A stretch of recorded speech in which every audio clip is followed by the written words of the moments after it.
Hello mga kaibigan, this is Joyan Montilla for the hashtag Alagang Jack All Access. And now, will be another exciting featuring the Jackliner Bus 8928 Lucena Avenida sa pamamagitan ni Daryl Becerra and Jeremy Kianyo. Bago yan, meron po tayong Bible verse. Jeremiah chapter 1 verse 5. Before I formed thee in the belly, I knew thee. And before thou camest forth out of the womb, I sanctified thee, and I ordained thee, and a prophet unto the nations. Simulan po natin. At napakaganda ang ating simula here, Alagang Jack All Access. At dito naman po,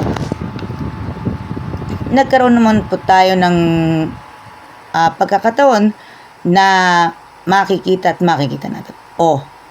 Alam naman natin, sana po suportahan po ninyo ang Jackliner Group sa mga oras na ito at sa mga darating pa ng ating mga vlogs. Tara, let's! Sa pakikipag-usap sa Diyos, narito po ay nandito po sa mga anak na lalaki at babae ng Diyos. Ang ating episode sa pakikipag-usap sa Diyos. Nasa panalangin ang lakas ni Kristo, nagtutungo sa Kristo sa mga halamanan o ang mga mundok na humiwalay sa mundo at ibang mga bagay. Nag-iisa siya kasama ang kanyang ama. Ibinuhos niya ang kanyang mga pakiusap na may patinding kasigasigan at ibinuhos ang lahat ng lakas ang kanyang kaluluwa sa paghawak ng kamay ng walang hanggan. Kapag may mga bago at mabigat na mga pagsubok sa harap niya, sandaling aalis siya upang magtungo sa mapanglaw na mga bundok at gugugulin ang buong gabi sa panalangin ng kanyang amang nasa langit. Kung paanong si Kristo ang ating halimbawa sa lahat ng bagay, kung tutuusin, tutularan natin ang kanyang mga halimbawa sa taimtim at masigasig na mga panalangin sa Diyos upang magkaroon tayo ng lakas ng pangalan niya hindi kailanman sumuko sa mga tukso ni Satan upang labanan ang mga pandaraya ng malupit na kaaway. Hindi niya tayo mapapagtagumpayan. Sa gitna ng mga panganib sa mga huling araw na ito, nakasalalay ang mga tanging kaligtasan ng kabataan sa patuloy na pagtaas ng pagbabantay at panalangin. Ang mga kabatang nakatagpo ng kanyang kagalakan sa pagbabasa ng salita ng Diyos at sa oras ng panalangin at tuloy na sisigla muli sa pamamagitan ng mga tubig mula sa mga bukal ng buhay. Makakamit niya ang isang mataas na kahusayan moral at malawak na pag-iisip na hindi maiisip ng iba.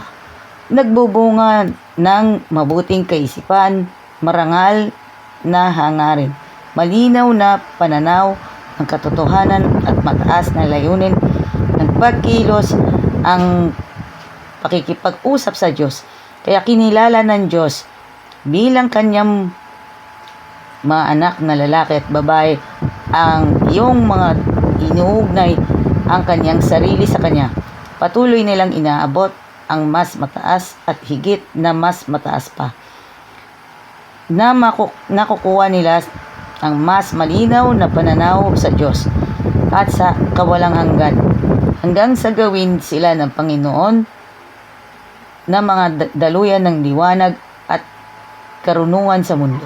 Ihanda tayo ng lakas na nakuha sa panalangin sa Diyos sa pang-araw-araw na tungkulin. May dakilang kapangyarihan sa panalangin, patuloy na ihangad ang dakilang kalaban na pananatiling malayo ang isang nagugulumingang kaluluwa mula sa Diyos. Ang isang pakiusap sa langit mula sa mapakumbabang banal ay higit sa kinakatakutan ni Satan kaysa sa mga utos ng mga gabinete o ang mga utos ng mga hari. So mga kaibigan, ito po yung masasabi po natin, ang pakikipag-usap sa Diyos. Be stand and proud sa mga kaibigan na natin. Magbigay aliw para sa ikabubuti na natin. Lagi po tayong nagbabasa ng mga Adventist books sa lahat po ng mga drivers, conductors at sa lahat ng staff ng Jackliner Group. Ang masasabi ko po sa inyo, habang kayo po ay nasa biyahe, kayo naman po ang mag-share sa mga pasahero sa pamamagitan ng mga salita ng Diyos. Kung kayo ba ay Adventist or non-Adventist, welcome na kayo.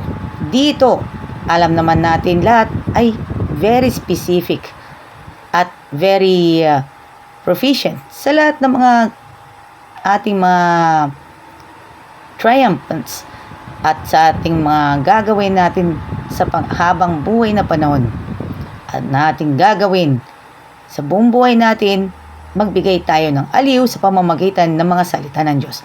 Shoutout muna tayo sa pamilya Besira, kay Anyo, and shoutout sa Nicolas Twins at kay Ma'am MG Cabriga, Ma'am Denise Sanchez, and Ma'am Cathy Flores, at maging sa mga kaibigan na natin sa kapwa vloggers natin na si Zedel Fernandez, at maging sa lahat po ng mga kaibigan po natin sa biyaheng Lucena Avenida at sa Biyaheng Avenida, na may maging makabuluhan ang ating paglalakbay. And see you sa next video. God blesses all. Mabuhay! Alagang Jack is getting ready for Harvest 2025.